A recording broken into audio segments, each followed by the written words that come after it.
Kaixo, Alexis naiz, eta euskaraldi honetan belarriprest naiz.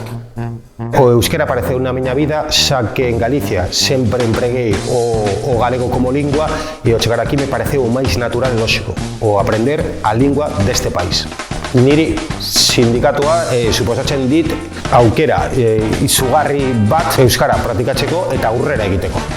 Bani euskaraldi honetan prest nago mundu guztiarekin euskaraz bizitzeko eta konpromisoa hartuko dut gero eta gehiago hitz egiteko.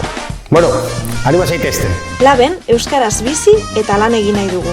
Urte luzeetan landu ditugu erabilera sustatzeko neurriak eta langile asko gerturatu dira euskarara sindikatuari esker.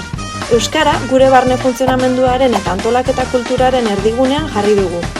Lanzentroetan, euskara normalizatzeko neurriak borrokatu ditugu ekintza sindikalaren bidez. Orain, euskaraldian, bultzada berri bat emateko momentua iritsi da. Lantegietan, bulegoetan, kaleetan, bizi euskara askatasunean.